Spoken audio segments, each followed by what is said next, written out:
Info Alvin Telugu YouTube ఛానల్కి వచ్చినందుకు స్వాగతం. ఈరోజు మనం భూమి గ్రహం గురించి చదువుదాము. భూమి గ్రహం అంటే ప్లానెట్ ఎర్త్. సూర్యుడు ఒక నక్షత్రం. సూర్యుడు కాంతి మరియు వేడిని ఇస్తాడు. ఇది మన సౌర వ్యవస్థ మధ్యలో ఉంది. భూమి మరియు ఇతర గ్రహాలు సూర్యుని చుట్టూ తిరుగుతాయి. సూర్యుడు లేకుండా మనం మనుగడ సాగించలేము. భూమి మనం నివసించే గ్రహం. భూమి ఎక్కువగా నీటితో తయారు చేయబడింది. అందుకే బాహ్య అంతరిక్షం నుండి నీలం రంగులో కనిపిస్తుంది. భూమి సంవత్సరానికి ఒకసారి సూర్యుని చుట్టూ ప్రయాణిస్తుంది. దీనిని కక్ష అంటారు. భూమి సూర్యుని చుట్టూ తిరుగుతున్నప్పుడు తన చుట్టూ తాను తిరుగుతుంది. భూమి సూర్యునికి ఎదురుగా ఉన్నప్పుడు ఇది పగలు. భూమి సూర్యునికి దూరంగా ఉన్నప్పుడు అది రాత్రి. ఇప్పుడు మనం 2వ అధ్యాయానికి వచ్చాము. అధ్యాయం పేరు ప్రశ్నలకు సమాధానాలు వ్రాయండి. మొదటి ప్రశ్న, సూర్యుని చుట్టూ తిరుగుతున్నప్పుడు భూమి ఏమి చేస్తుంది? దీనికి ఉత్తరం వచ్చేసి భూమి సూర్యుని చుట్టూ తిరుగుతున్నప్పుడు తన చుట్టూ తాను తిరుగుతుంది. ఇప్పుడు 2వ ప్రశ్న, బాహ్య అంతరిక్షం నుండి భూమి నీలం రంగులో ఎందుకు కనిపిస్తుంది? దీనికి సమాధానం వచ్చేసి భూమి ఎక్కువగా నీటితో తయారు చేయబడింది.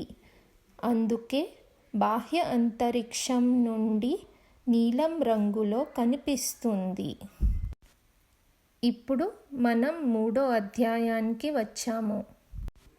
ఈ అధ్యాయంలో ప్రతి ప్రకటనను పూర్తి చేయడానికి సరైన పదాన్ని సర్కిల్ చేయండి. సూర్యుడు లేక భూమి ఏది కాంతి మరియు వేడిని ఇస్తోంది?